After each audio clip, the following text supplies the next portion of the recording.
The reality that U.S. ICBM Minuteman missiles do not have enough range to target North Korea without overflying Russia is a fact. It's a fact almost no one knows.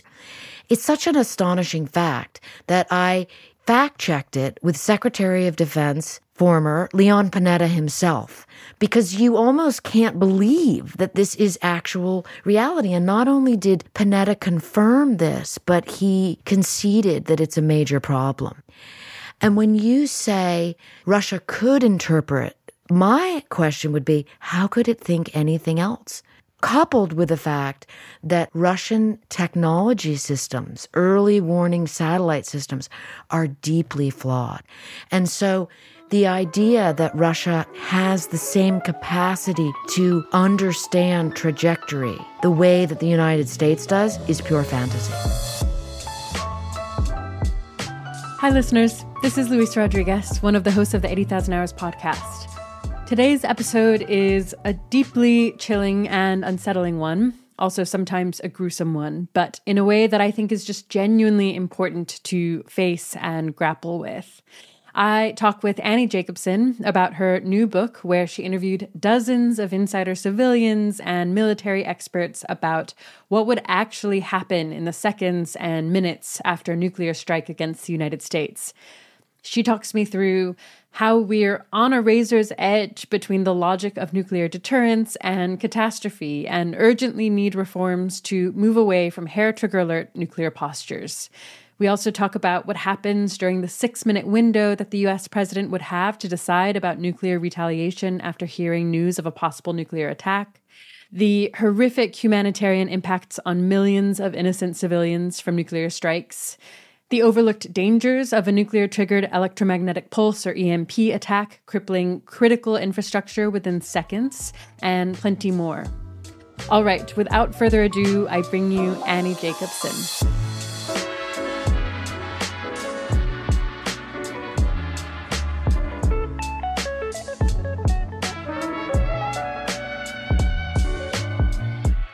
Today, I'm speaking with Annie Jacobsen. Annie is a Pulitzer Prize finalist and New York Times bestselling author.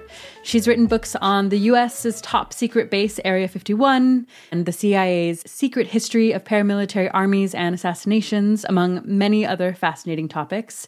Today's interview focuses on her most recent book, Nuclear War, A Scenario, which is about what would happen if North Korea launched a nuclear weapon at the U.S. Thanks for coming on the podcast, Annie. Thank you for having me. You focus on this scenario where North Korea has launched a nuclear weapon at the US, and you detail how things would play out from launch, basically on a second-by-second, minute-by-minute basis, which is, it makes the book both incredibly, incredibly visceral and compelling, and also really is this like incredible way to learn so many kind of facts. Just factual details about what would happen, how it would happen, when it would happen. But you start with the first 24 minutes, which is about the time it would take for a nuclear weapon to reach its target. So what are the very first things that happen following launch? It's a remarkable sequence that takes place in seconds, which should astonish readers and listeners alike. Unbeknownst to most people, there is a satellite system in space called SBIRS, Space-Based Infrared Satellite System. It is parked over nuclear-armed adversaries and enemies of the United States. And the reason it is there is to be able to identify in 1 second or less the hot rocket exhaust on a launching ICBM, an intercontinental ballistic missile. When you consider that astonishing fact that in 1 second, the Defense Department knows this missile, which, by the way, cannot be redirected or recalled, is on its way. Now you can begin to imagine, my God, what happens at second 2 and second 3 and second 4. Yeah, can you paint a picture for me? So there are command centers in the U.S. getting these early warnings. What happens from there? That's right. This data that is collected by this satellite system will process at incredible speeds and send the data down to numerous organizations that are kind of the front-facing institutions of nuclear command and control. So aerospace data facilities within the Space Force. I write about each of these different facilities in the first few seconds of the scenario. But the big picture concepts that I think are really remarkable are these 3 command and control centers, nuclear bunkers underground. The first one is called the National Military Command Center. It's located beneath the Pentagon. It is considered the beating heart of nuclear war. Then there's the command center inside Cheyenne Mountain. It's kind of been made legendary by movies. That is considered the brainstem of nuclear war. And the third bunker is beneath Offutt Air Force Base in Nebraska.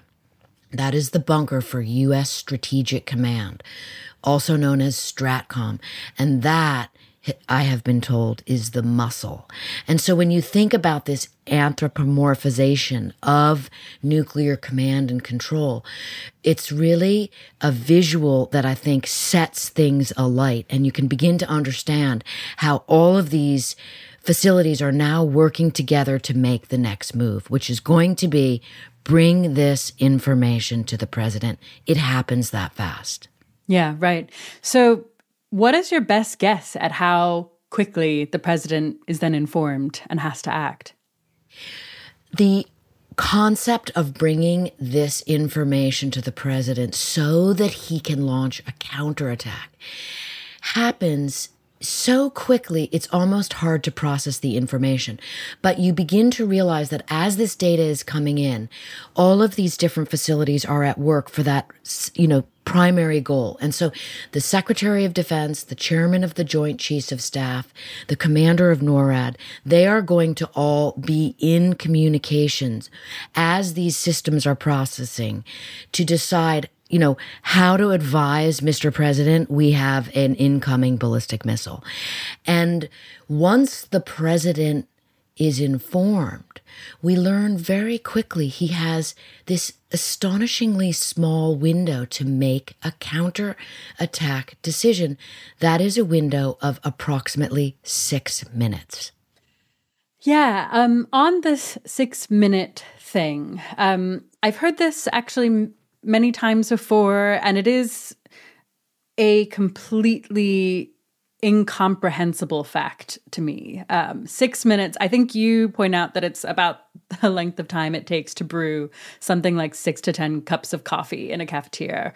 I sometimes, since reading your book, I'll just note what 6 minute feels like. I'll do some dishes and I get 3 in and 6 minutes has passed, and it kind of really drives home for me how absolutely insane this is. But I actually don't understand why it's just 6 minutes rather than 10 or 20 or even slightly more, given that it would take something closer to 26 to 30 minutes for one of these missiles to reach the US from North Korea or maybe Russia. Well, you're absolutely right to point out that the length of time it takes for an intercontinental ballistic missile to get from one continent to the next is approximately 30 minutes. And that is a fact that most people don't know, or if they've heard it in passing, it's almost impossible to digest, especially when you are reminded it cannot be redirected or recalled. So that sets the framework, the architecture for this ticking clock scenario that must move forward. And the 6 minute window specifically comes out of the mouth of President Ronald Reagan. There have been different numbers reported, but as I do with everything in this book, which is a nonfiction scenario of what could happen in a nuclear launch, the reason I use Reagan's 6 minutes is because of this incredible quote that he gives the public. And I quote him directly in the book, but it goes something like this. 6 minutes is an irrational amount of time to have to decide to unleash Armageddon. That really should give citizens, not just of America, but of the world, pause. Okay, so then from there, the US president has sole authority over whether to launch nuclear weapons, including in retaliation to a first strike. Can you describe what the president's decision process is like? Absolutely. And that concept of presidential sole authority is another fundamental that most people don't realize. And when you consider that, I think the first reaction is, wait a minute, did I hear that correctly? So let me explain. During the fire and fury days of the rhetoric, the nuclear saber rattling coming out of the mouth of the former U.S. President Donald Trump, the fire and fury days with the arguments with North Korea over potential nuclear war, various members of the national security community, but also Congress, began to debate this idea in public forums about whether or not the president had sole authority. And I say that so that citizens of the world realize they are not alone in wondering how this could be. Congress itself was so sort of confused, and that's as a sort of analogy for their position, that they actually had a report written which they issued stating, yes, in fact, the commander-in-chief has sole presidential authority to launch nuclear war.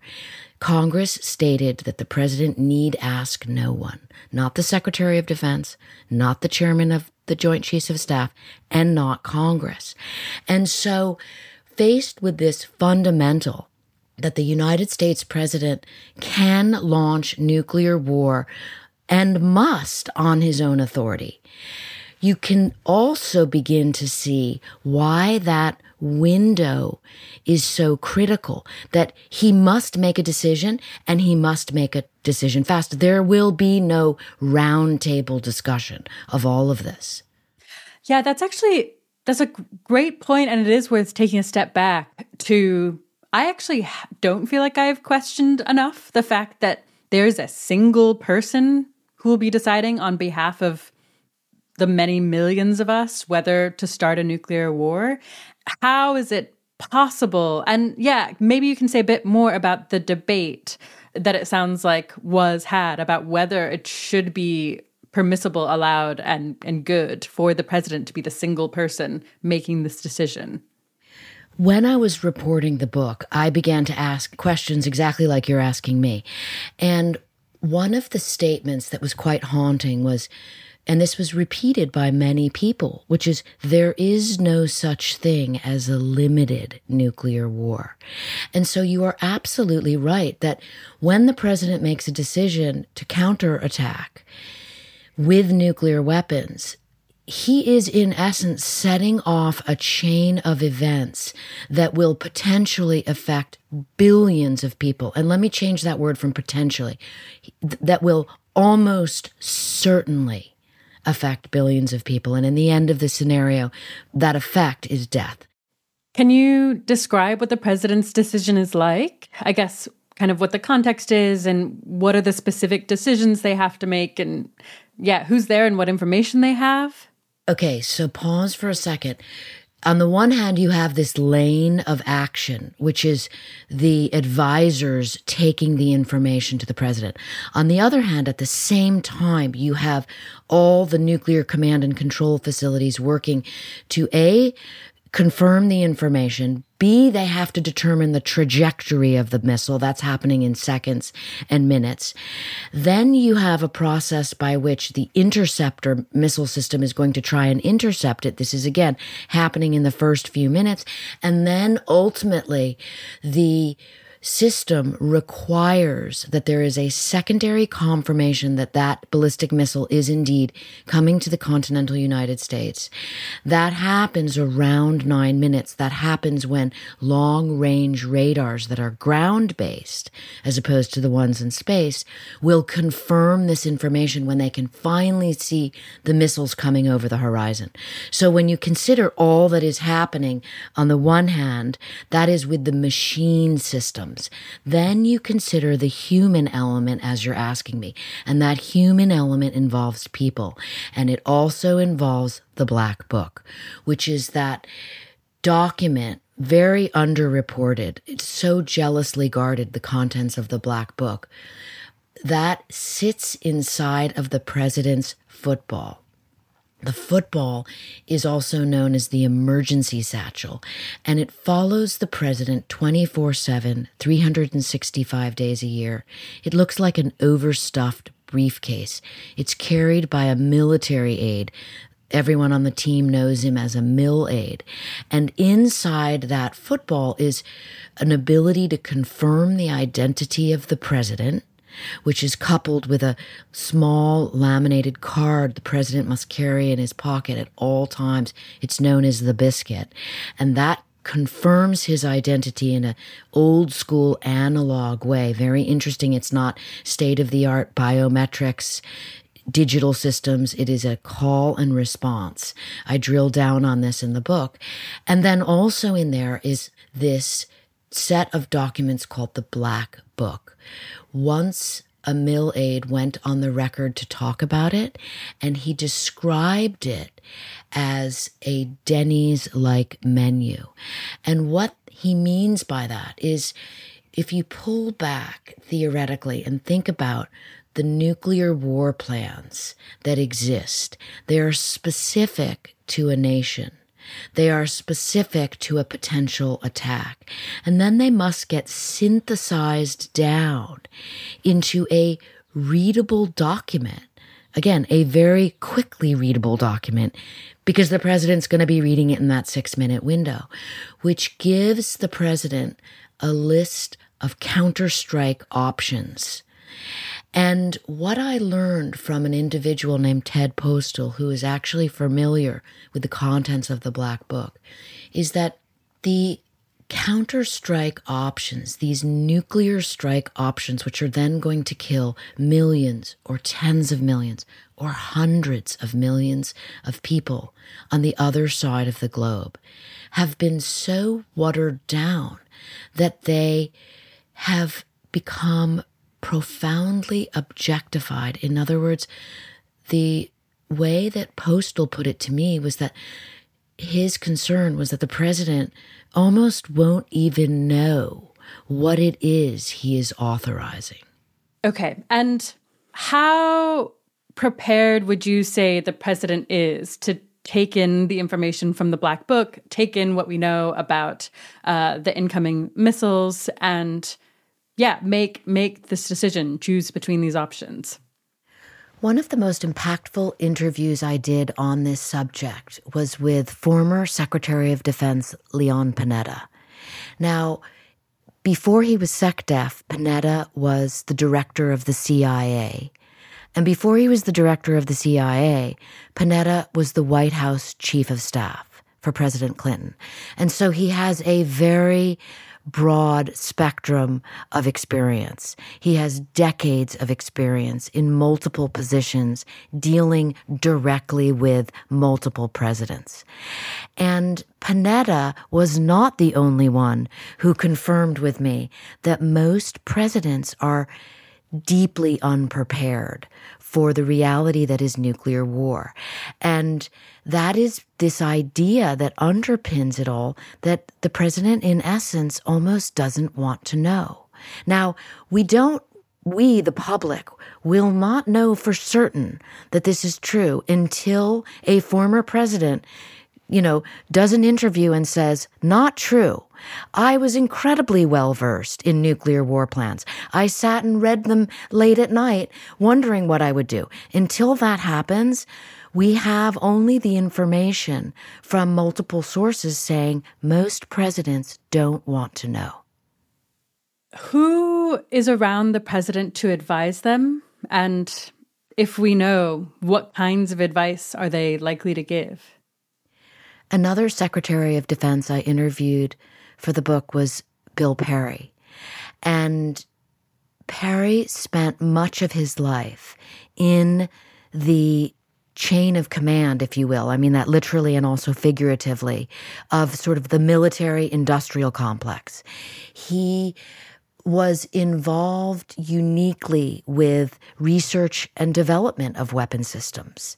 And after he retired from government, he became very concerned about the threat of nuclear war and spent the latter parts of his life, he's now 93, talking about how dangerous all of this is. And from former Secretary of Defense Perry, we also learn how unprepared presidents are in general. And this idea that they have many other things on their mind than considering that they might have to start a nuclear war, because nuclear war is never supposed to happen. That's the fundamental of deterrence. And so, I spend quite some time quoting Perry in the book because he had so many insights into all of these questions that you're asking. And again, this is from someone who is deeply inside the military establishment. Yeah, I think one detail that really struck me was that there will be some people around the president, I think it might have been called jamming the president, but basically this idea that some of his or her advisors will be saying, launch as soon as possible and choose one of the more, large-scale retaliatory strikes. Yes, and so you've asked a very important question about who's advising the president. And again, we know now there is such a tiny window of opportunity to present wise counsel to the president. The ideas of what might transpire came from former SecDef Bill Perry explaining to me that he might have a crisis of conscience and want to advise the president one way, but he was also mindful of the fact that this was his older, retired self thinking about the world at large, not necessarily himself as a young man as the Secretary of Defense. But what we do know from documents is that this concept that you refer to called jamming the president is a very real concept within the military hierarchy. And that is the idea that the STRATCOM commander, trained as he has been to fight nuclear war if it comes to that, that the STRATCOM commander would be entirely focused on getting the counterattack launch order from the president. That is his focus. Secret Service has a different focus, but STRATCOM commander focused on getting that order. And perhaps the chairman of the Joint Chiefs of Staff would also be thinking in those terms. Now, getting a chairman of the Joint Chiefs of Staff to go on the record about all of this is something I would welcome, because that would be incredibly revelatory to we citizens. And I think that is another sort of hope of the book, is that it would provoke further discussion about some of these protocols that are in place, some of these concepts that are in place, and ultimately lead to their being refined. Yeah. I certainly hope so. And it is hard for me to imagine people getting through the book and being like, yeah, this is fine. It's okay that these are our policies and heuristics. So I do feel really hopeful and just interested to know what comes of it as you learn more about how people react to the book. On this decision the president is making, there's at least some kind of live decision about which option to select off this menu. But the U.S. has a launch on warning policy, which basically says that the U.S. will launch a retaliatory nuclear strike as soon as it gets warning of an incoming nuclear attack.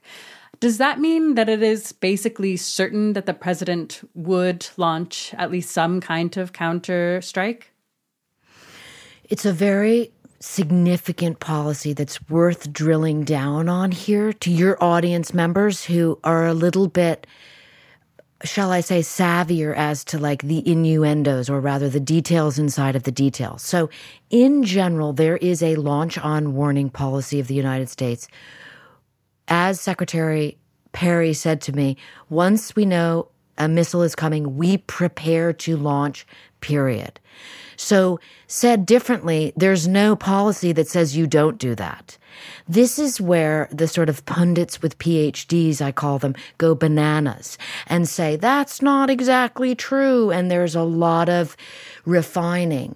I feel it is far more important to demonstrate that launch on warning exists as a fundamental concept. And it is what more than likely Stratcom and Chairman of Joint Chiefs of Staff would be pushing for. And that's from SecDef Perry himself. Inside of that policy is a tiny detail explained to me elegantly by John Wolfsall, who was an advisor to the President Obama, on this very issue. There is a concept called damage limitation requirement. It's so Orwellian. Let's repeat it. Damage limitation requirement. Okay, so what that means is that the president has to make sure that he is limiting potential future damage to the United States. So if someone launches a nuclear weapon at the United States, the assumption is they're going to do more damage. Mm-hmm. Because why would you be insane enough to launch one nuclear weapon and not the mother lode? And I get into that later with my discussions with Richard Garwin, who designed the world's first thermonuclear bomb, Ivy Mike. But this concept of damage limitation requirement for the president is the basis of why Stratcom could be arguing for the president, sir, you must launch this massive counterattack. And the sort of very significant player named Bruce Blair, himself a missileer, who was sort of a leading, analyst of all things nuclear. He died tragically in COVID.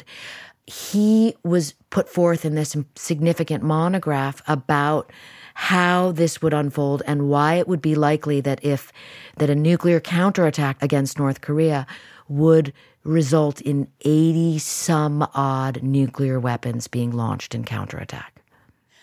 So the logic behind launch on warning is basically, well, I think maybe there are a couple of pieces to it. One is something I think colloquially termed as use it or lose it. So part of why we'd want to launch before nuclear weapons hit U.S. soil is because it's actually just pretty well known where at least our land-based nuclear weapons are housed. And so if we were to allow a full-scale nuclear strike to hit American soil, it's possible we'd lose a huge fraction of our arsenal. And then I think another piece of it is just deterrence. Are those the kind of basic reasons? And do you think it makes sense as a policy? I'm actually a little bit torn. On the one hand, I'm like, what if it's a false alarm? What if it means that hundreds of millions of people are killed and they didn't have to be? On the other hand, maybe it does contribute to deterrence, and maybe it is true that we want to maintain the ability to counterattack, even if that means launching earlier than we might have otherwise. So let's remind listeners what deterrence is. Deterrence, a synonym for deterrence, is essentially prevention. So this idea that we're going to prevent nuclear war, we're going to deter nuclear war by having a massive arsenal. The United States has 5,000 nuclear weapons. Russia has 5,000 nuclear weapons. This idea of like, okay, we have this massive arsenal pointed at you and you have this massive arsenal pointed at us, and no one's going to use them because it would be madness and the world would end. That is the idea of deterrence. Summarized, it's, more nuclear weapons make us more safe. I interpret that as slightly Orwellian. Other people interpret that a different way. Listeners can decide how they want to interpret that. That is deterrence. Stratcom's fundamental, they have it pinned on their Twitter account. Deterrence will hold. Deterrence will hold. Wow, that's fascinating. I didn't know that. Okay, now, pause for a moment. Me finding in a inside baseball meeting of Stratcom deputies, the deputy commander of Stratcom, Lieutenant General Thomas Bussiere, saying, if deterrence fails, it all unravels. So you have confidence and then you have reality. Mm-hmm. Within that, to get to the sort of unpacking of your question, you have this idea that in the 1950s, nuclear war, it was believed by the generals that nuclear war could be fought and won. This is now insanity. Everyone knows that. We have the joint statement issued by Reagan and Gorbachev. Nuclear war cannot be won and must never be fought. Any sane person agrees with that. And so why we are going to discuss this in this strange manner is because our arsenal, our nuclear triad, our 5,000 some odd nuclear weapons, were born of this idea that they could be used and we could win with them. But now that's all changed to be entirely opposite, so it's simply deterrence, but we still have all the same systems in place. On hair trigger alert, with these policies of launch on warning. Now, previously in the old days, there was also a preemptive strike policy that was very clear that I write about in the book, which is why there's so much paranoia embedded into this system. Because at certain points in time, the United States doctrine was we might attack first if we feel we're threatened. And that's terrifying. And launch on warning is sort of the ugly stepchild of all of that I just said. Right. That idea that if we were to say, well, go ahead and attack us and then we'll decide what to do, that would somehow alter the concept of deterrence, which is don't you dare. Yeah, that makes sense. That actually reminds me that both President George W. Bush and President Obama explicitly said that they wanted to get rid of the hair trigger alert system, where kind of at a moment's notice, many hundreds at least of nuclear weapons could be launched. Why didn't they? I so look forward to a former president going on the record and explaining this to us, we the people, because no one I know has the answer to that.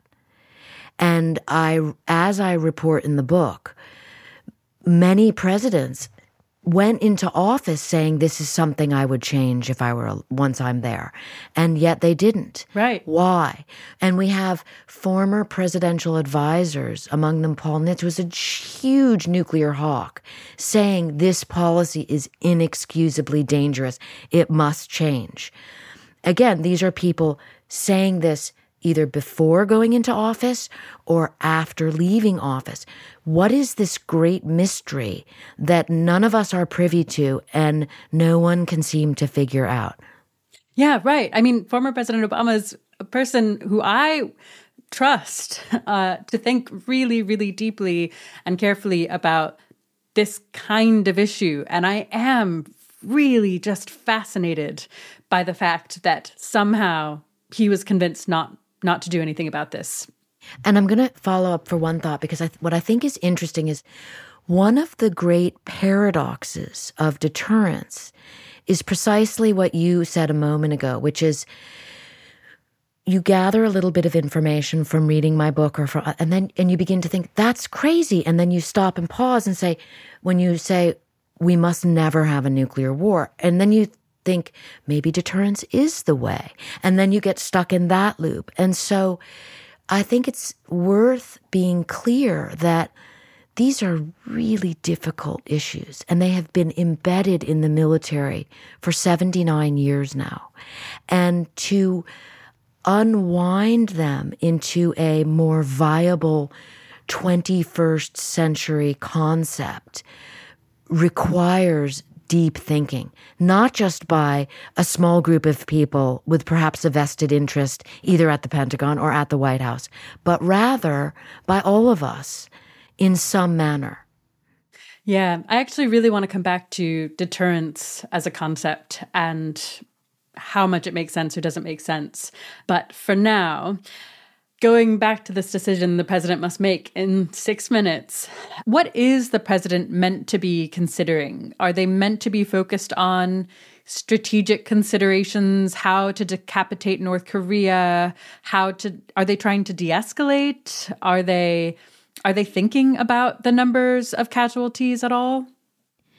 It's interesting that you use the term de-escalate, because there's a sort of semi-official term in Defense Department nomenclature, which is called escalate to de-escalate.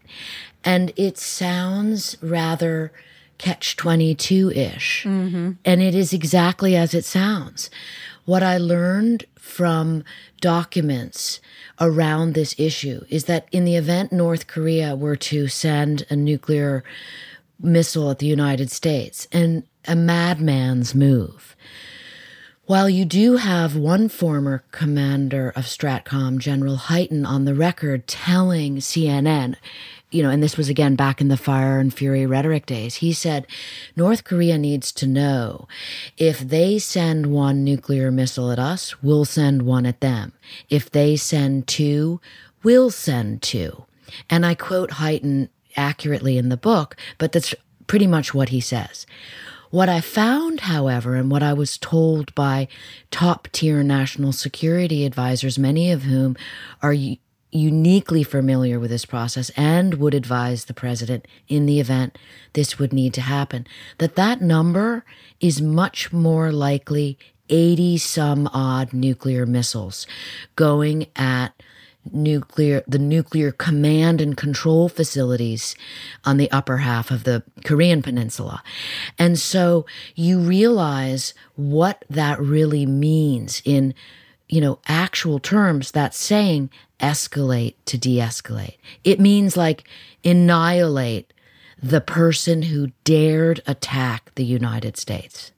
I guess the thing I'd like to happen is for the president to be surrounded by thoughtful advisors, to have kind of rehearsed the scenario many times, and to be extremely thoughtful and wise about the decisions in front of them. But the picture I got from your book is that there's actually this intense chaos, I think coming from all sorts of directions, but a couple of directions that particularly struck me were, one, there's STRATCOM, which is going to want the president to make decisions about the retaliatory strike as soon as possible. But also there's the Secret Service, and the Secret Service has a duty to protect the president at all costs, and they're going to want to move the president. And I got this sense that these kind of 6+ minutes aren't going to be conducive to making reasonable strategic decisions. To what extent does that feel true to you? Absolutely. I mean, you've pointed out a very important problem here, which is that on the one hand, you have the president who's in charge of all of it. On the other hand, you have the military command and control system. And then on the third hand, you have the president's advisors. So, if you consider the nuclear command and control system, the military chain of command, you have the STRATCOM commander, who's the person who's going to receive the counterattack orders from the president and put the nuclear counterstrike into effect. And underneath the STRATCOM commander, there are 150,000 military people waiting and at the ready, all of whom have been rehearsing nuclear war. That really must be considered. They have all been rehearsing this action. On the other hand, you have the President of the United States, who I learned from his close advisors is among the least well-informed of people in any scenario, meaning the way that it was said to me by former Secretary of Defense Leon Panetta was, it's almost as if the president doesn't want to know. And then you have the fact that the military advisors around the president, I believe, at least having interviewed a lot of them, are very wise and knowledgeable individuals, but they cannot force the president to pay attention to something while he's in office worrying about political concerns, worrying about domestic problems, worrying about big foreign policy issues having to do with conventional warfare. And so what I learned in reporting the book was that the idea behind the president actually ever having to consider oh my God, I'm the one in charge here and I have to make this decision in 6 minutes. It's almost become like the ostrich with the head in the sand scenario. It's easier to remain naive to this. That is also extremely disturbing. Now, with that said, I would welcome a president of the United States, a former president, explaining to the American people what I just suggested. Perhaps I and everyone I interviewed am wrong, and the President of the United States stays up late at night, reviewing the Black Book, wondering what wise decision would I make if it came to it. Because if the decision has to be made, it is going to be made so fast, one would hope the President knows what he is doing. A thing that worries me a lot is this possibility of false alarms, partly because I think part of me believes, hopes that deterrence will hold, and part of me finds it really hard to believe that a world leader would launch nuclear weapons.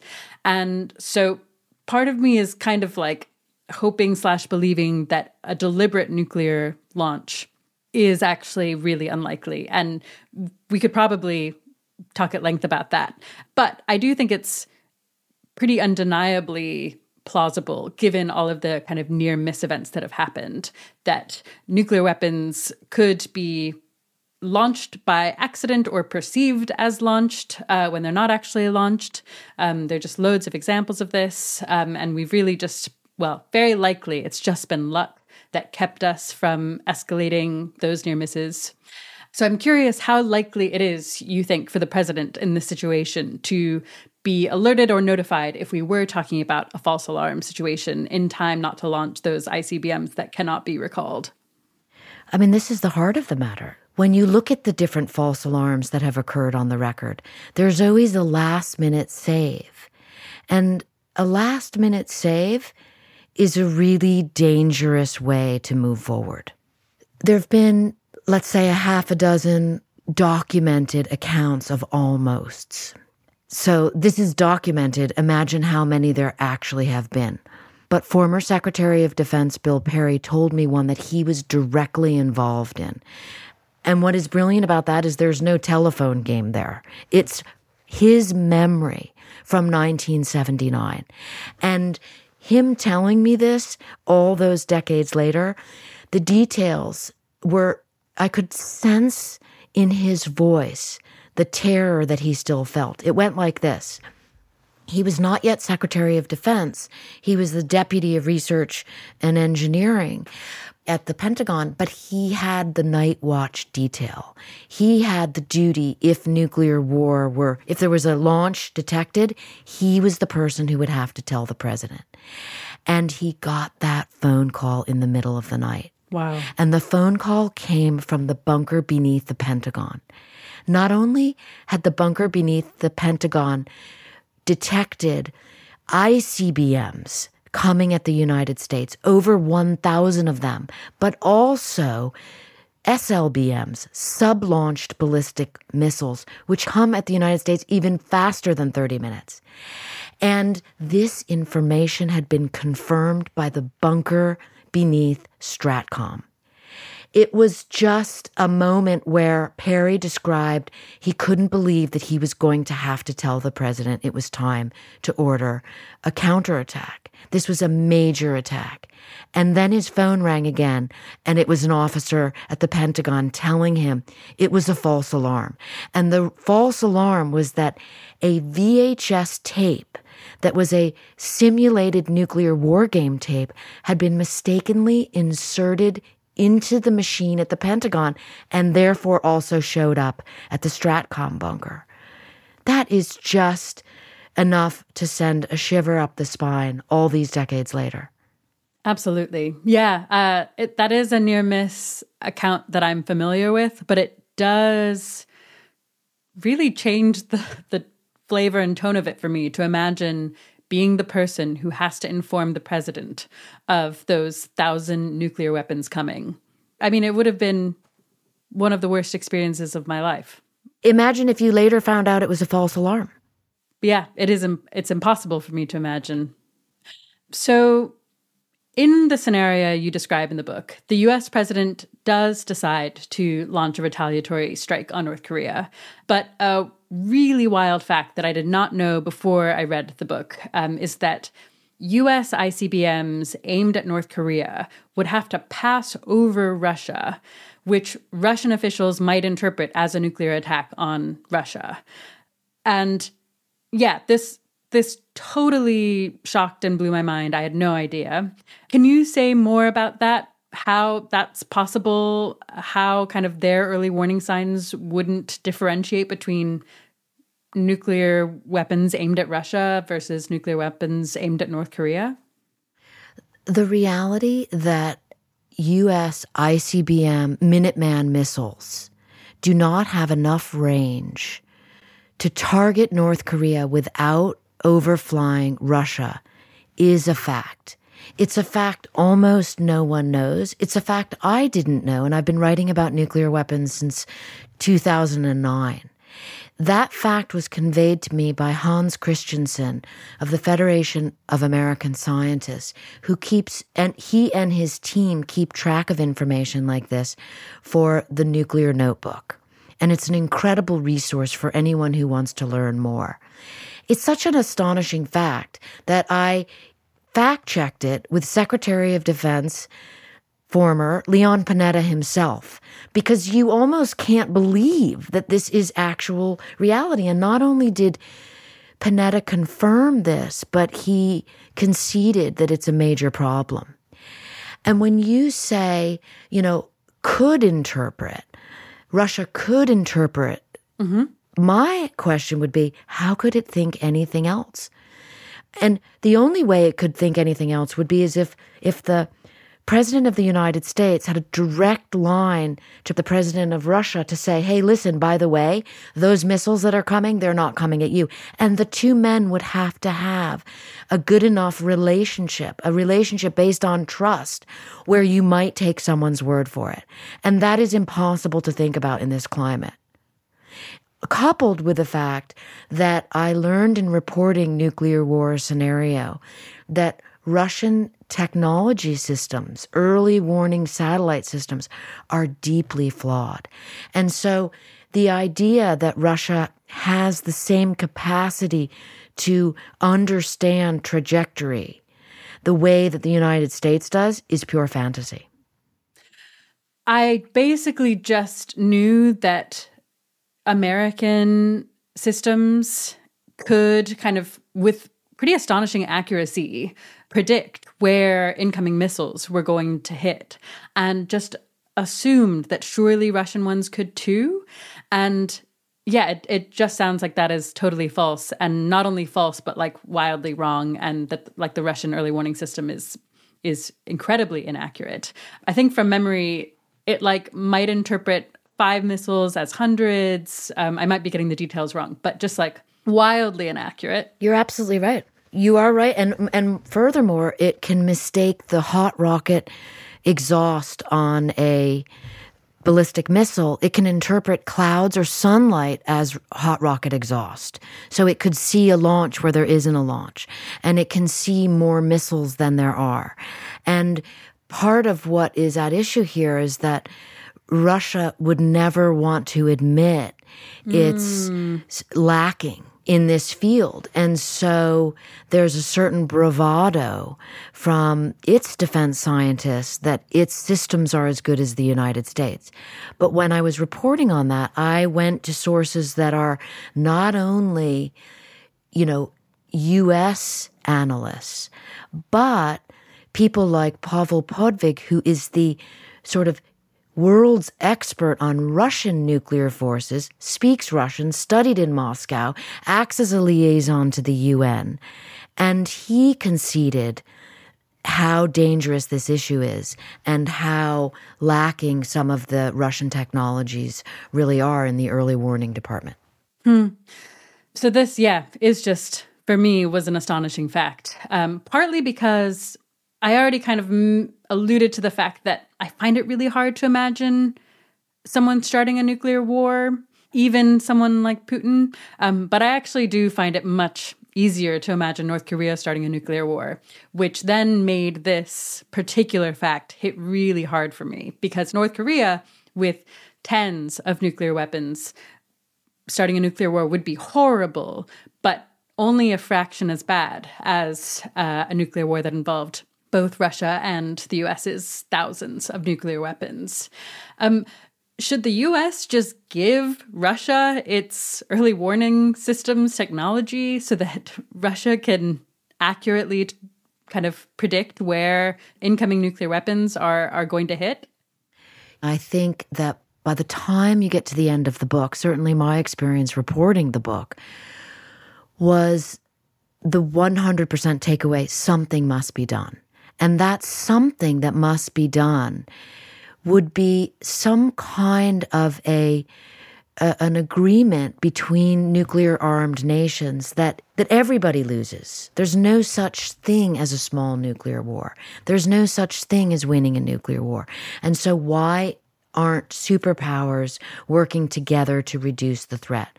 So if you're going to have one nation, in the present day, that is North Korea, that is defying treaties outright, you could have unity among the other nuclear-armed nations to essentially make their behavior taboo. That would be one idea. I'm a journalist. I'm telling you the story about what could happen.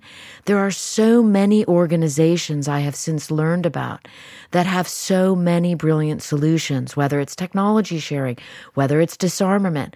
All of these ideas, I believe, should come to the fore now. And the only bad idea is continued escalation, is nuclear rhetoric, is treating other nuclear-armed nations as enemies rather than as adversaries, or as having a different set of ideas, but agreeing on a consensus that nuclear war must never be fought.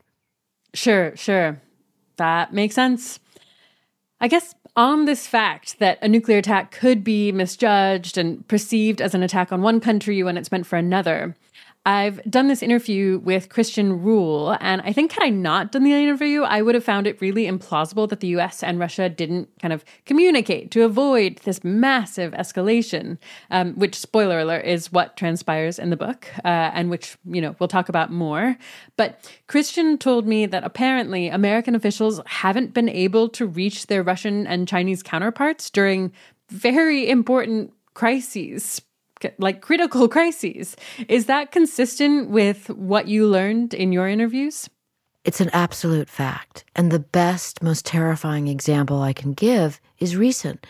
In the early days of the war in Ukraine, a Russian missile was said to have struck Poland, a NATO country. Now, that turned out to be erroneously reported. But for a number of hours, that was like all over the internet and was believed to be true. And that would invoke Article 5. You're talking about nuclear superpowers potentially getting involved. That is a really bad scenario. It was something like 24 or 36 hours before Chairman of the Joint Chiefs of Staff, General Milley, went to the press, gave a conference, and said that he had yet to been able to reach his Russian counterpart. Wow. That is astonishing, and it demonstrates exactly your point. These individuals are not just one phone call away from one another. There is a major gap in communication and therefore in critical intelligence information sharing in real time. Yeah, and I just do not understand why really rock solid crisis communication isn't more of a priority. But that is the current world we're in, apparently, which is one of 100 different deeply disturbing facts in your book. Here's another really interesting side note that comes to mind. A couple books ago, I wrote the Pentagon's brain. It's about DARPA, which is the American military science agency that's probably the most powerful, most secretive agency in the world. And I learned an interesting fact about the red phone, the proverbial red phone. And this goes back to the Kennedy administration during the Cuban Missile Crisis. President Kennedy became alarmed that there was a red phone on his desk, and if you're old enough, which you are not, you can visualize what this red phone looked like. It had a rotary dial. Mm-hmm. And Kennedy talks about how he was suddenly aware that if he needed to call Khrushchev, the amount of time it would take for his finger to dial the rotary and the rotary to, fall back. Right. Was really dangerous in a time of nuclear crisis. And guess what the result was? The internet. I'm not kidding. He reached out to a guy called J.C.R. Licklider, who is considered the father of the internet, and trying to say, wait a minute, we need a faster way to communicate. And that was through computer technology, through digital technology. And J.C.R. Licklider set up for the Pentagon the ARPANET, which is now known as the internet. That was one of the original babies of what is now called DARPA, which was originally called ARPA. Right. That is fascinating. Yeah, this kind of question about communication and how solid it would be. Another kind of flaw with it is what you've already pointed out, which is that Russia would have to trust the American president that those missiles weren't intended for Russia. It actually reminds me of another fact from your book. It's a bit of a tangentially related fact, but we're going to go with it because it really, really shocked me. Many casualties of an attack, whether it be a retaliatory attack on North Korea in this case, or an attack on Russia or another country, wouldn't be citizens of the target country.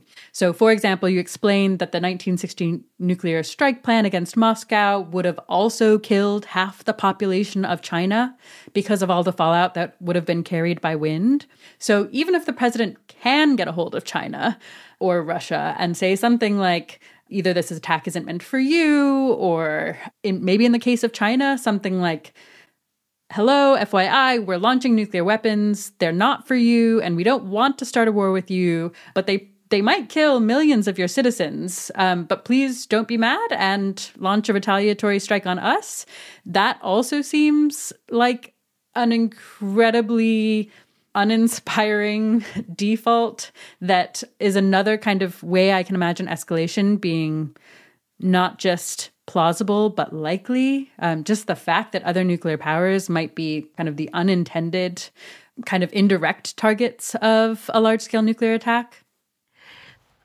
What you're hitting upon here, I believe, is an issue that really pertains to transparency, that pertains to a bigger understanding of these secret plans behind the veil. The PSYOP that you're referring to, the single integrated operational plan for nuclear war, whereby, 600 million people would be killed, 1/5 of the world's population at the time. And that says nothing about those in America that would die in a counterattack. As you mentioned, 1/2 of the population of China, who wasn't even involved in the war, would die from fallout. This was an actual nuclear war plan. And it was and remained classified at the highest levels of classification all the way until a decade ago.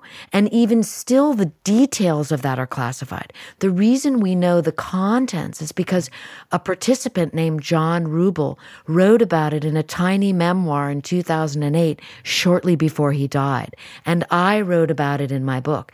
Rubel's memoir went almost unnoticed. America was in the middle of the war on terror, and he wrote it, and it was kind of, no one read it. The point of this is that the world has existed, with the sword of Damocles hanging over our head based on the plans and decisions of small groups of military men for decades. Why? Why? Why was it okay to have this plan in place and to know that millions, perhaps billions of people would die? And yet no one spoke up. The why I ask in that question comes from John Rubel on his deathbed in 2008. And it gets echoed by me now in 2024, and I think asked by you, which is really the question of, what are the plans behind the veil, and why are they so secret, and why are they okay? Yeah, right. Before we move on from that, something we haven't talked about yet is the lead up to this first kind of 24 minutes after a nuclear launch. What could possibly be going through North Korean leadership's minds to launch a nuclear weapon at the United States? So, yeah, why do you think it's plausible that North Korea would initiate a nuclear attack on the U.S. in the first place? Many great books have been written about the geopolitical maneuverings that could lead to the buildup of a nuclear war. I specifically wanted to take the reader from nuclear launch to nuclear winter after giving them a section called How We Got Here, which brings readers up to speed on the history of it all. The reason that I chose this bolt out of the blue attack by North Korea stemmed from a set of interviews that I did with Richard Garwin, who is a nuclear weapons designer who is now in his 90s, who has advised every president since Eisenhower, who drew the plans to the world's first thermonuclear weapon, the Ivy Mike bomb. It's on the cover of the book. And in my discussion with Garwin, I asked him precisely what you're asking, which is, what's the most dangerous threat? And he said to me it was a narcissistic madman with a nuclear arsenal. And he talked with me about Mad King logic that scared him most, quoting even the famous French phrase, après moi le déluge, this idea of after me the flood, like I don't care what happens, I'm a narcissistic madman. And I took that to mean Garwin was speaking of North Korea for precisely the reasons we spoke of earlier, that North Korea is not playing by the rules in terms of notifying neighbors about ballistic missile launches, and how dangerous that is, and how there is absolutely no transparency in the North Korean nuclear program, and how that is by choice. And so, to me, the essence of the story that I wanted to convey, that idea that I was going to show you in appalling detail how horrific nuclear war would be, doesn't need a reason to start. It just happens. Turning to another topic, which we've already kind of alluded to, I'm interested in the question of escalation in general and kind of how inevitable it is that if any nuclear weapons were used, including from North Korea, which has relatively few nuclear weapons, how likely is it that a large-scale nuclear war is to follow, which I think is something a lot of experts believe. Can you start by talking me through the Proud Prophet war game and what you take from it? You know, the nuclear war plans are among the most jealously guarded secrets in the United States. One has been declassified. I paused on that word because if you look in the book, I reprint a couple pages of what a declassified nuclear war game looks like. It is 98% redacted, blacked out. There's like one or two words here or there, scenario and, global implications, and that's it. Everything else is blacked out. You do not learn a thing. Wow. So you might say, why reprint that? Well, as I explain in the book, the declassification allowed one very important person in that war game to speak about it publicly without violating his security clearance. And that person is Professor Paul Bracken of Yale University. And in his own book, he is able to describe thoughts on that nuclear war game from 1983.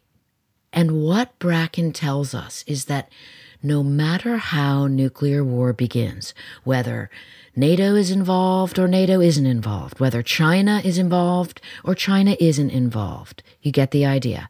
No matter how it begins, it ends in total nuclear apocalypse.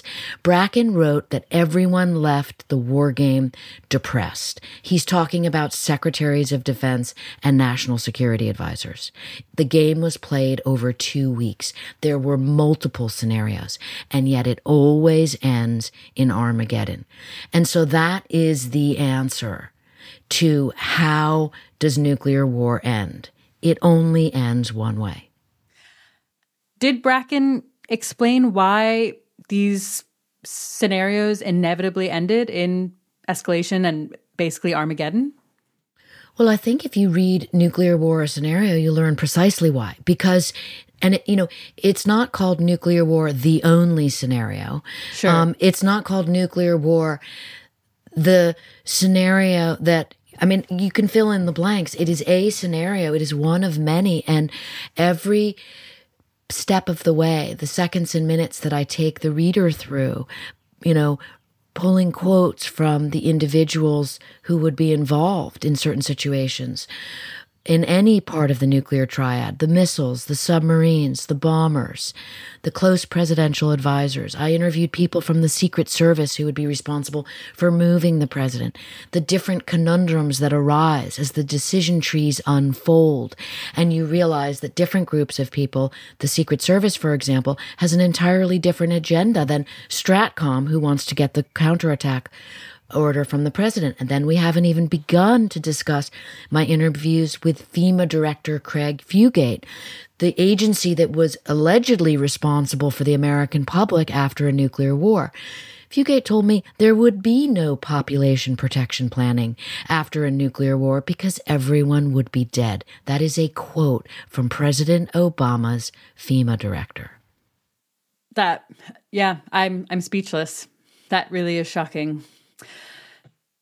So maybe just to flesh out the kind of reasoning that your book did make clear to me for why escalation does seem basically all but inevitable, is that there are just so many, many things pushing toward escalation, not just kind of the standing policies like mutually assured destruction, but also a bunch of kind of small factors like enormous time pressure, the idea of use it or lose it, the launch on warning policies, all of these things that make it so that the president has minutes.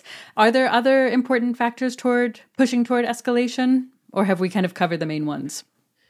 So for listeners, let's consider for a moment the nuclear triad. In this world of sort of complex and sometimes seemingly obfuscated nomenclature, which I believe is meant to kind of keep the public at bay and maybe even persuade people from discussing or thinking about these issues, as opposed to inviting people to participate in the conversation about nuclear war and how insane the fundamental concept is and how it is time to look at things differently. If you consider the nuclear triad, it becomes very simple. Triad means three. Oh, we have a three-part nuclear weapon system. There are the ICBMs we spoke about, the intercontinental ballistic missiles. The United States has 400 of them. They are in silos, buried in silos across the country. Then we have the submarines, the nuclear-armed, nuclear-powered submarines, often referred to as the handmaidens of the apocalypse. That is because they carry submarine-launched ballistic missiles, SLBMs. And submarines can sneak up to a coast. We have them, Russia has them, China has them, North Korea may or may not have them, that can get this close to the United States and launch a SLBM that can hit the United States in under 10 minutes. Then you have the bombers. America has B-52s and the B-2 stealth bombers. We have a total of 66 of them. They carry gravity bombs and they fly from the base to the target. So when you consider that the president has three options, the first two cannot be redirected or recalled, the bombers can be called back, you realize that this system of systems that is going to go into play in nuclear war has not only these different lanes that we've talked about, nuclear command and control, what's happening with the president, what's happening with the president advisors, what is the Secret Service doing? But those three silos of weapon systems are all now in play based upon the counterstrike orders that the president authorizes from the Black Book. That is the kind of second and minute drama that I take the reader through to understand not only how horribly inevitable the terrible outcome of nuclear winter seems, but that there are too many factors to undo. Yeah, right. Yeah, so that was one really striking part for me. A kind of related lesson I took, which again, we've kind of already touched on, but which I do still feel like there might be more to learn from, is the fact that there are just like many routes to escalation. So in the scenario, you talk about there are two nuclear weapons launched by North Korea. And then from there, the US retaliates, at which point Russia mistakes this retaliation as an attack on them, at which point they launch their own attack on the US. And that's kind of one route to this massive escalation. But there's also the fact that there would have been millions, at least, probably Chinese casualties from an attack on North Korea. You didn't explore this fork, but it seems at least plausible that that would have been a route to escalation where China all of a sudden has been grievously wronged. Yeah, does it feel true to you that there are just kind of lots of ways that it's not just North Korea strikes, the US strikes back, but as soon as nuclear weapons are used, paths to escalation actually just become much more numerous? I was doing an interview with former Stratcom Commander General Keeler, and we were discussing what a nuclear exchange between the US and Russia would look like. And General Keeler said to me, "Annie, the world could end in the next few hours." And it was that statement that really drilled down to me how I was going to frame the book, how I was going to lead up to this moment where, through a series of misunderstandings and miscalculations after the initial North Korean attack, led to this exchange of more than 1,000 missiles between the United States and Russia. And for that reason, the book ends at 72 minutes. Mm-hmm. And what happens after that answers your question. I want to come to some of those kind of concrete effects that humans near nuclear detonations will be experiencing. Yes. So let's talk about those nuclear effects. Let's talk about what nuclear weapons do to people and to things. These are effects that I source specifically from Defense Department documents, and readers can and should turn to the back of the book and follow along in notes to see where these horrific series of effects come from. The Defense Department has been keeping track of all of this since the Hiroshima and Nagasaki bombs. And we exploded hundreds of atmospheric nuclear weapons during the Cold War, the effects of which were measured for these documents. And I myself interviewed a number of these nuclear weapons engineers who armed, wired, and fired these weapons. And I thank them in my acknowledgments for teaching me so much about this horror.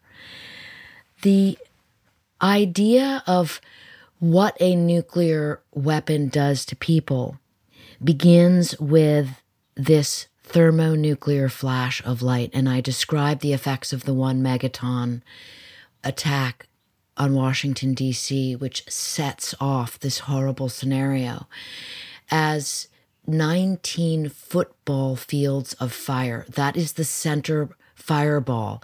It will obliterate everything in a 1 mile square radius, everything.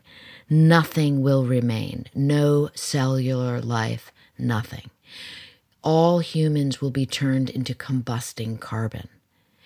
And then you have to deal with the fact that there will be this dense wall of air pushing out from the center point. That is the blast, 3 miles out in every direction, knocking down everything.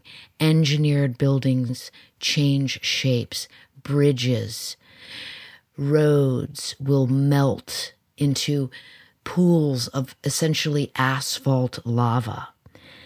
That thermonuclear flash has set everything in the line of sight on fire. And for the book, I interviewed one of the world's experts on nuclear firestorms. Her name is Lynn Eden. She's a professor emeritus at Stanford University.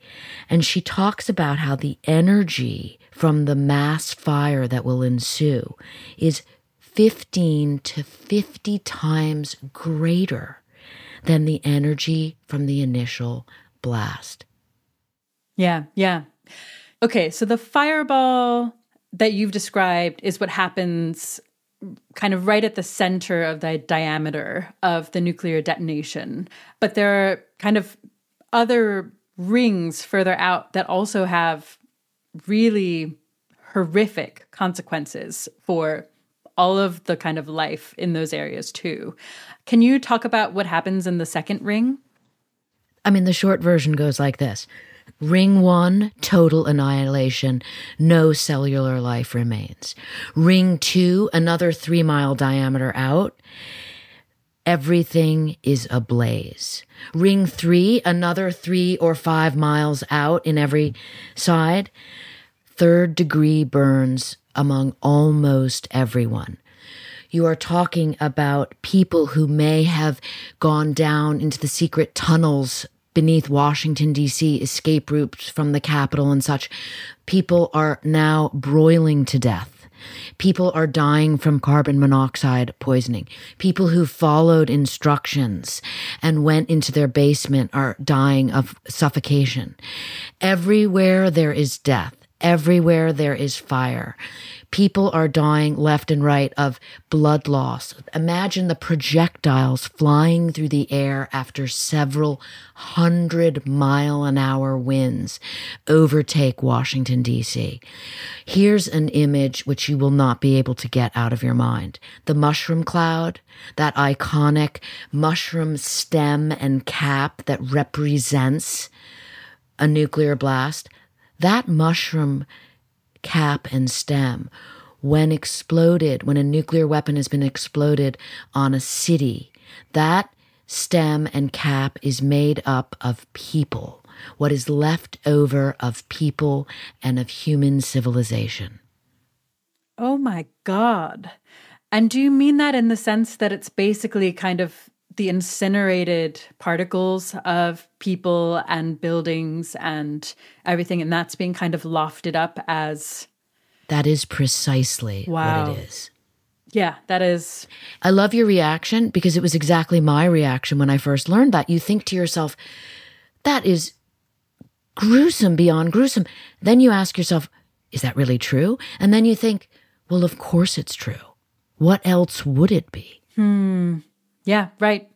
And so it hopefully just paints the beginning picture of what will happen. And unfortunately, I do get into graphic detail about, what 3rd degree burns are like. And when I say unfortunately, I had to make a conscious decision as an author how much to give the readers so that they could continue reading and not just put the book down like, this is too much for me to handle. But there is a balance, because one shouldn't look away entirely from the reality of what nuclear weapons do to human beings. I completely agree. And I feel like there is almost a taboo around talking about the concrete effects of nuclear weapons on humans. I get the sense that some people think it's gratuitous or in bad taste, in the same way that it's, I don't know, some people think it's tasteless to watch true crime, for example, because it's about a real person's death.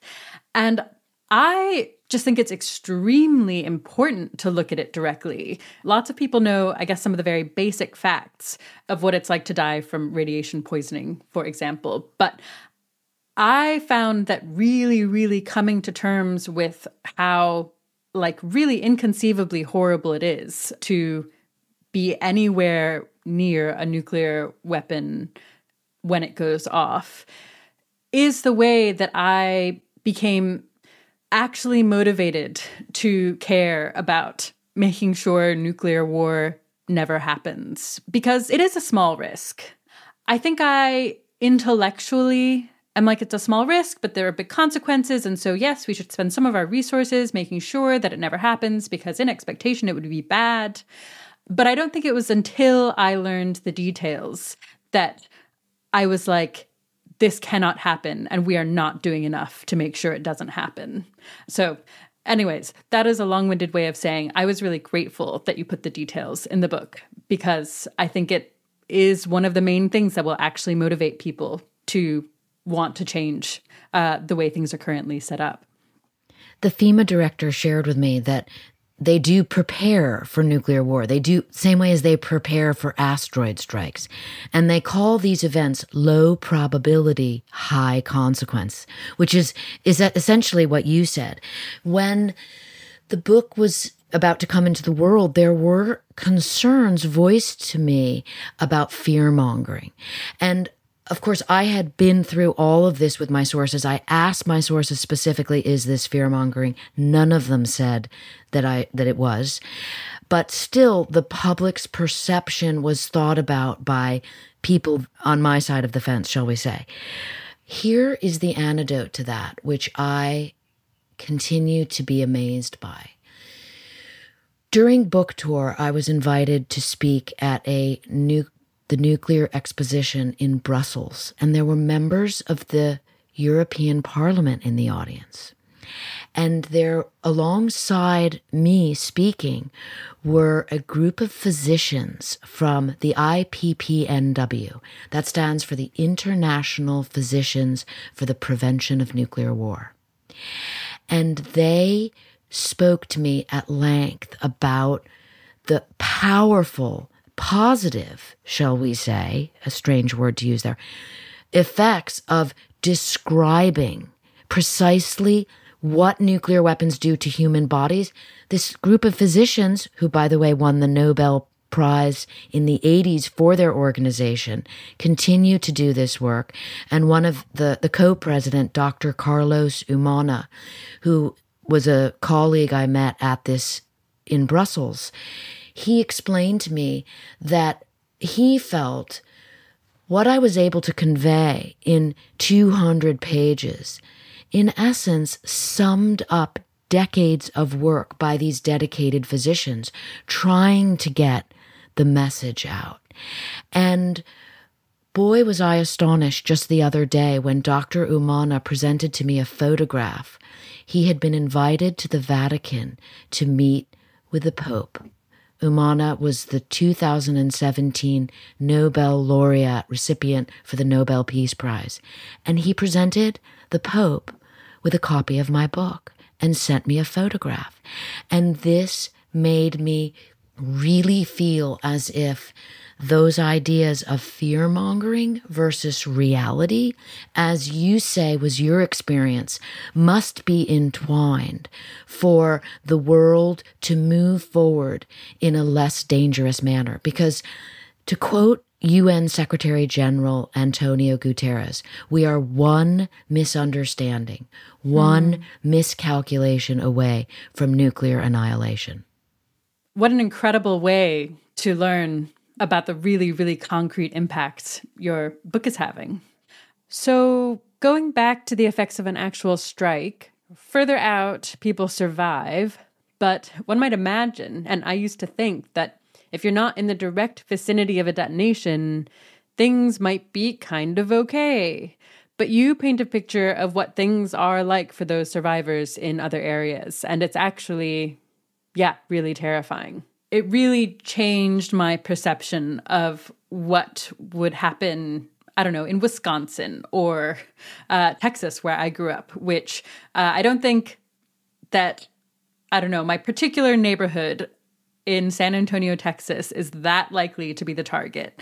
But everywhere in the US will be drastically impacted in ways that I really had not put together. So I found that extremely, extremely sobering. When you look at the target list for the United States, and again, these are sourced from sort of very obfuscated maps that have been released over the decades from the various organizations, not just the Defense Department, but FEMA, the Department of Energy, you realize very quickly that everything is a target. If you're talking about 1,000 nuclear warheads from Russia coming at the United States, in the words of Professor Brian Toon, who is the world's expert on nuclear winter, an original author of that paper back in the 1980s, who I interviewed for the book, and he explained to me that if you are in any kind of a city, not just a major city, I'm talking about small cities, any place with a military base, in any place with an industrial capacity, you are a target. There is a nuclear weapon pointed at you. And remember, this is happening over minutes.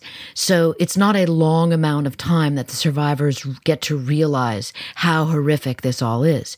I did an interview with America's first cyber chief, General Toohill. He was appointed by President Obama.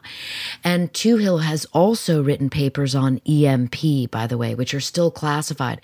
But he's able to tell us a little bit about this idea of what happens to the United States of America, the chaos that ensues, the mayhem, the madness, in the seconds and minutes after the initial 2 nuclear strikes from North Korea. Because given the age of social media, someone is videotaping this from even 25 miles out or on an airplane far enough away that it wasn't taken down by the EMP.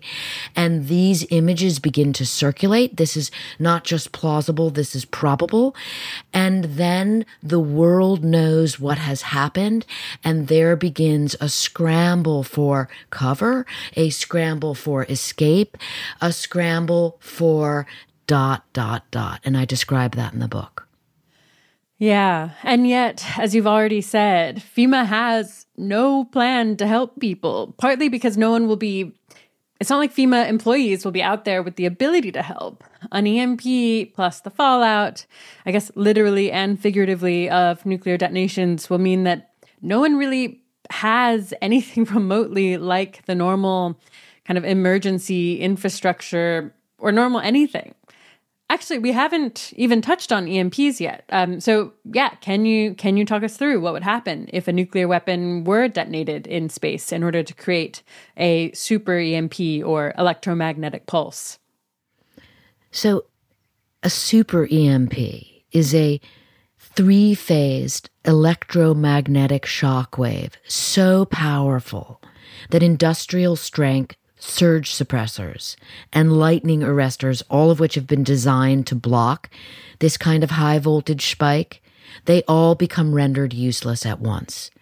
Where does an EMP happen? Well, specifically, a super EMP happens by detonating a nuclear weapon, and it can be a small nuclear warhead in space. 300 miles above the United States would do unbelievably catastrophic damage to the entire country. What's interesting and I think unfortunate about EMP as a concept is that the issue has gotten so politicized in the United States among insiders, I'm talking about here. And this was a result of the formation of an EMP commission to investigate this shortly after 9/11.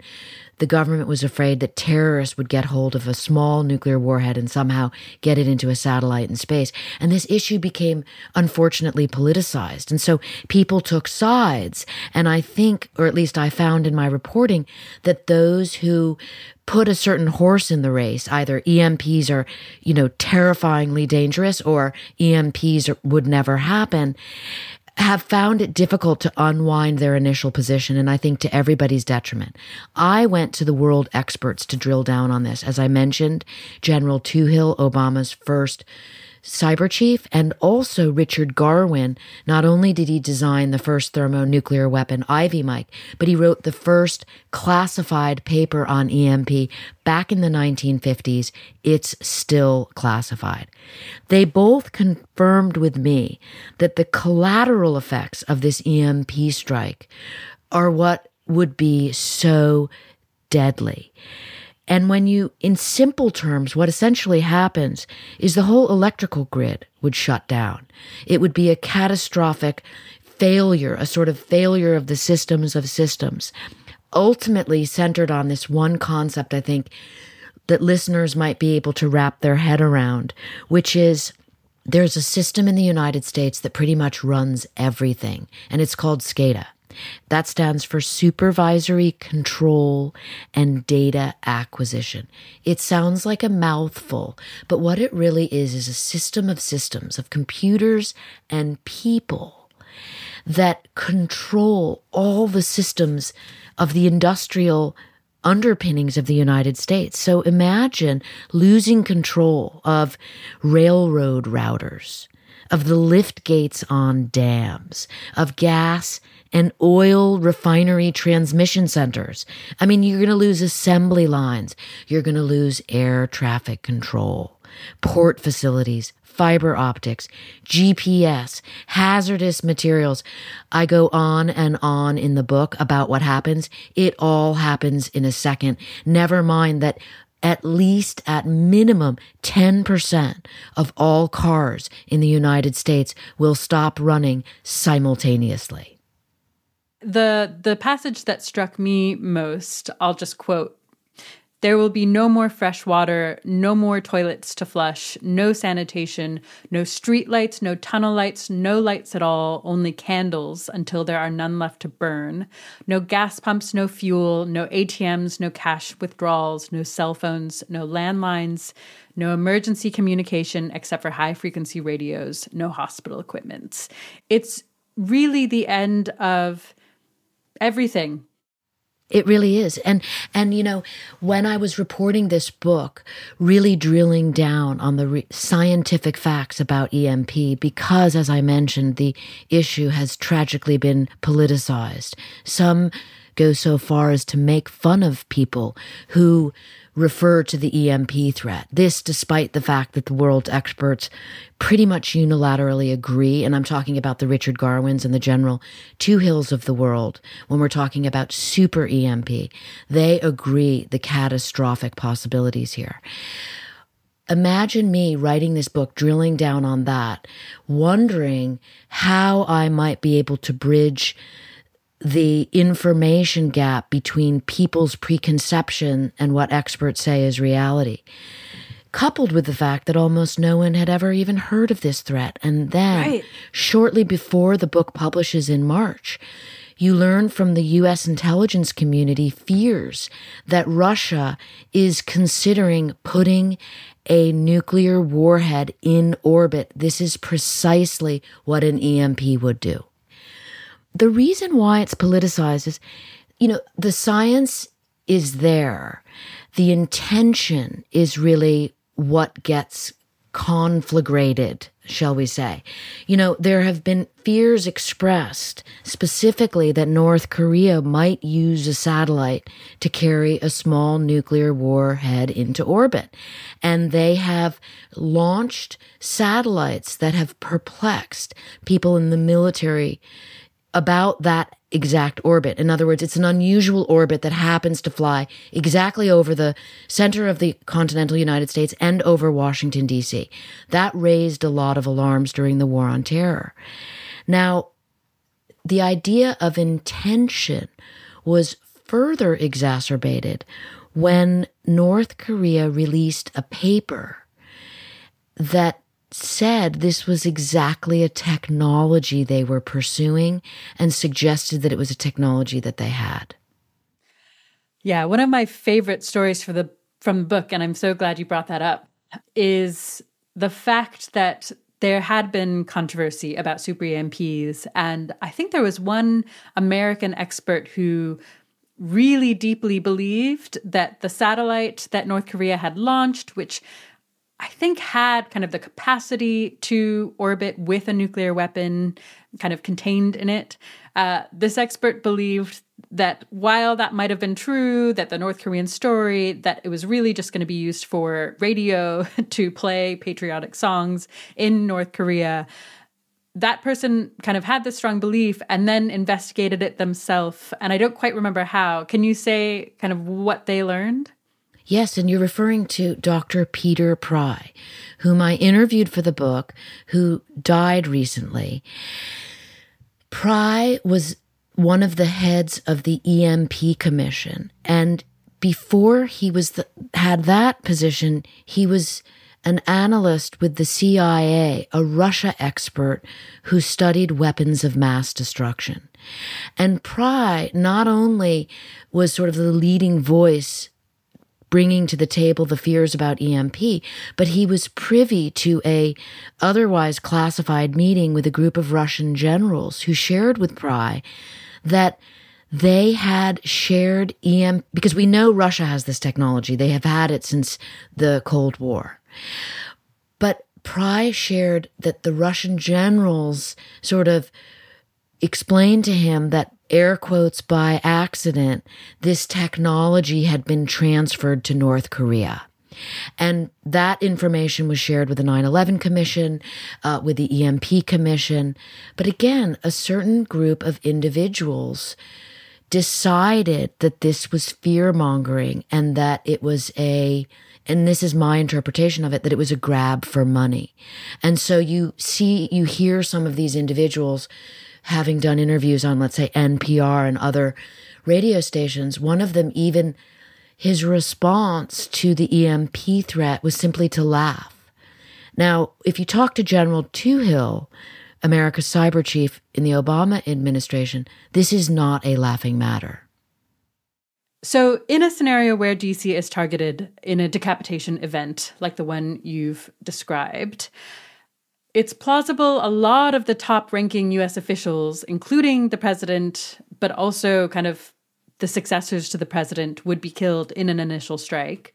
What did you learn about how continuity of government would work? Are you confident that the government would even remain intact? In an interview that I did with former Secretary of Defense Bill Perry, this idea of continuity of government was a major issue that we discussed because it was of such deep concern for him. The Secretary of Defense sits in that line of succession. And in the event of a decapitation strike on Washington, D.C., which, by the way, I was told is what Washington fears most for good reason, the Secretary of Defense would be one of the few people who would be notified about what was going on in the first few seconds after launch. And so, as Bill Perry explained, he would have to make a decision if he was in the bunker beneath the Pentagon in those first minutes, as happens in the scenario that I write.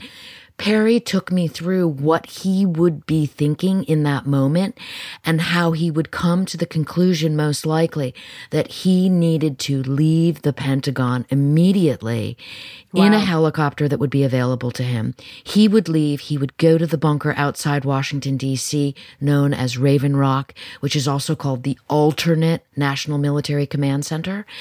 And he would more than likely take the vice chairman of the Joint Chiefs of Staff with him, who would then assume the position of the chairman of the Joint Chiefs of Staff, who would most certainly be killed in a strike against the Pentagon. Wow. And in the book, you basically describe, because of the chaos, we wouldn't even know which of the people in the kind of succession line were alive and dead. How long do you think there would be confusion about which kind of people in the line of succession had survived and who was going to become the next president? If you look to the events of 9/11 as a metaphor, you realize that there is a very long lag in terms of government officials knowing what is going on and what should be going on next. In the 9/11 reality, we see the fact that the president didn't address the nation for hours. By this time in a nuclear war, the world would be over. We also see how Congress people got really confused about where they were supposed to go after 9/11. Communications were down. It was impossible to get in touch with staffers. There's a couple stories of different Congress people calling taxis to try to get from A to B. Unbelievable. Yeah, I guess that brings me to my next question, which is another quote from William Perry that really threw me was, in this case, if there was a nuclear bomb in Washington, D.C., the cabinet would likely be decapitated and an emergency government would have to be brought into play. An immediate consequence of a nuclear strike would be that democracy would be completely gone and military rule would take place. Perry then said that if military rule is ever imposed on today's America, it would be almost impossible to undo military rule. Can you walk me through that? Why that's the case and how we should feel about it? I don't think I can say it any better than Secretary of Defense Perry said. And the truth of the matter is this is a man who spent his entire adult life in government, in the military-industrial complex, in its various forms. And so when you hear a statement like that coming from someone like him, you realize none of this is fear-mongering. This is the reality that wise people like Bill Perry know to be true. Let me drop in one ray of hope here, because the subject can be so overwhelming. But there is a solution. Consider that nuclear weapons are a man-made problem. Therefore, there is a man-made solution. And the tiny ray of hope, to my mind, comes from that ABC TV movie, The Day After, which aired in 1983. It was watched by 100 million Americans. And by the way, the ABC execs were told, don't air this, it's too grim, it's fear-mongering. But they aired it anyways. Among the 100 million Americans that were watching was one very important American, President Ronald Reagan. He was, interestingly, told by his White House advisors, don't watch it. But he did watch it. He had a private screening of it at Camp David. And after he watched it, he wrote in his White House journal that he became greatly depressed. Before that moment, Ronald Reagan was a nuclear hawk. He believed in nuclear arms buildup. He believed the more nuclear weapons America had, the better. He was considering putting weapons in space, the SDI program, also known as the Star Wars program. After that experience of watching The Day After movie, he had what is known in Washington as the Reagan reversal. He changed his position. He reached out to the so-called enemy nation, Russia. He reached out to Gorbachev and began to see Gorbachev as an adversary, as an opponent. And the two began talking. It led to the Reykjavik summit. And as a result, the world went from the all-time high in 1986 of 70,000 nuclear warheads to the approximate 12,500 we have today. That is a move in the right direction. That makes us safer. And yet, where we are now in 2024, with all the nuclear saber rattling and the new systems potentially coming online, we are in deep danger of moving toward a world where there are more nuclear weapons, where there are more nuclear armed nations than less. And that is the danger I would hope reading Nuclear War Scenario will help people understand. Yeah, that actually makes me curious. What did you learn about the kind of direction nuclear weapons policy is headed in terms of both technology and proliferation or deproliferation? Well, in terms of diplomacy, leaders are pulling out of treaties, and that includes leaders in the United States and leaders in other nuclear-armed adversaries. There is this deep potential that Iran might acquire nuclear weapons technology. So these are very dangerous movements in the wrong direction, I believe. As far as new technology goes, I'm fascinated by the fact that people seem to think that new technology somehow changes the technology inherent in an ICBM. It doesn't. The ICBM takes 26 minutes and 40 seconds to get from a launch pad in Russia to the United States. It takes approximately 33 minutes to get from a launch pad in North Korea to the United States, a little different geography. That has never changed. That will never change. Ballistic missiles work on gravity. They occur in 3 phases. Boost phase, when the missile is launched. Mid-course phase, when the missile flies 500, 600 miles above the Earth at speeds of Mach 23, something like that. And then the last 100 seconds is called terminal phase. It's when the warhead re-enters the atmosphere and it detonates on target. That's just basic physics. It's not going to change. So when you hear people talking about hypersonic missiles, a ballistic missile is hypersonic. A hypersonic missile goes about Mach 5. This is a real misunderstanding, which is fine, but it leads to this idea that technology is somehow putting us in more danger in terms of nuclear ICBMs. The danger has always been there. It's not going to change. Same with sub-launch ballistic missiles. With that said, there are new systems that could be on the table. And this, of course, has, I believe, far more to do with the military-industrial complex looking for new job opportunities, as opposed to making anybody safer or making anybody more confident that they might be able to reduce the threat of an incoming nuclear missile. Yeah. One of the big themes from your book is that deterrence might fail, and if it did, all bets are off. How plausible do you think it is that if nothing changes, deterrence will at some point fail for one reason or another? Well, that's that quote from the Secretary General. We are one misunderstanding, one miscalculation away from nuclear annihilation. When you couple that with the fact that you have world leaders today actually threatening nuclear use, you have the president of Russia saying he is not kidding about the possibility of using weapons of mass destruction. You have the leader of North Korea publicly accusing the United States of having a sinister intention to provoke nuclear war. These threats are pushing us to the brink, are pushing us to the razor's edge of safety and security into the possibility of nuclear war.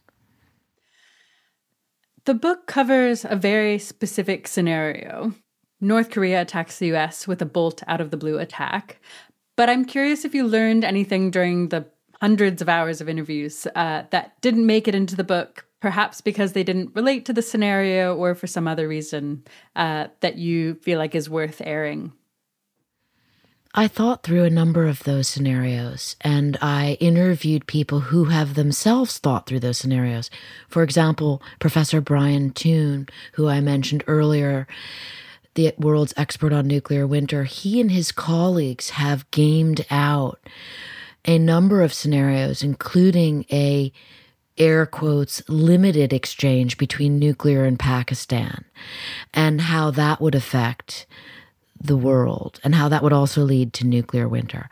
And I reference a lot of them in my notes because they are valuable for people who want to learn more about this to consider. One of the areas where I did the most editing, which was interesting to me, was at the front part of the book where I talk about how we got here. Because as, you know, I've written 6 previous books on military and intelligence programs. And so many of my sources in those books shared with me that they dedicated their lives and their careers to preventing nuclear World War III. And so as a historian, how we got here was very interesting to me. At one point, I had several hundred pages in that section, which is now something like 50. That's what I ended up editing out because it was fantastic for me to drill down on that knowledge for my own self and synthesize it out to what I felt was so important. I mean, for example, the chapter, the little mini chapter where I write about the buildup, in essence, I'm just listing the year and the number of nuclear weapons, the year and the next number of nuclear weapons. And I felt that that was so effective because there's one point, I believe it was 1957, where we were making something like 5 thermonuclear bombs a day. A day. This is mind-boggling. How did this happen? And so the sort of big way of answering that question is what I really wanted to do, mindful that the goal was to demonstrate in appalling detail how horrific nuclear war would be, and that I wanted people to begin the book and end the book. And as I have learned, many people do that in one sitting. Doesn't surprise me at all. The process for me was about paring down the information into its essence. Yeah. We've got time for one last question. What do you think is the biggest impact you've been able to have during your career as a journalist? You know, I never bring politics into my books. I write about POTUS, the President of the United States. I'm writing about the office of the president. And so sometimes I might have to mention a person by name, obviously, because his policies are important. But I do not bring politics into the mix. Why that is important to me is that while earlier in my career, it made it a little bit difficult because often individuals want you to be writing to a specific audience. The idea is that you might wind up with more immediate readers.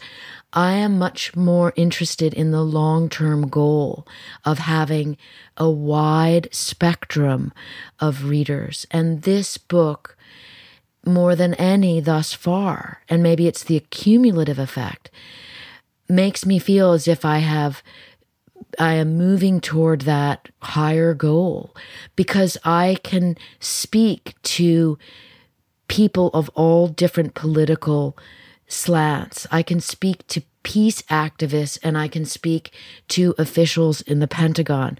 I can even sit at the same dinner table with them and have a wise and interesting and complex conversation. No one should be for nuclear war. That is the point. Let's end with that. My guest today has been Annie Jacobsen. Thank you so much for coming on. It's been fascinating and disturbing and I think important. Thank you so much for having me. Before we go, I want to mention that 80,000 Hours is running a census of everyone interested in mitigating risks from advanced AI systems to help organizations we think are doing good work in this space hire the right people. If you fill out the census, our responses will be shared with over 100 potential employers or co-founders working on navigating the transition to powerful AI, potentially increasing your chances of joining or starting a project in this space by matching you with organizations when they're hiring. We're aiming to fill many kinds of roles, including technical, research, governance, operations, and field building positions. And we're interested in hearing from people already working on this and those looking to transition into the field. So please fill out the form, even if you're not currently looking for a new role. You can fill out the survey at 80k.info/AI census. That's 80k.info/AI census. If you have an updated LinkedIn or CV, you can complete the survey in 2 minutes or less. All right, the 80,000 Hours podcast is produced and edited by Kieran Harris. The audio engineering team is led by Ben Cordell, with mastering and technical editing by Milo McGuire, Simon Mansour, and Dominic Armstrong. Full transcripts and an extensive collection of links to learn more are available on our site and put together, as always, by Katie Moore. Thanks for joining. Talk to you again soon.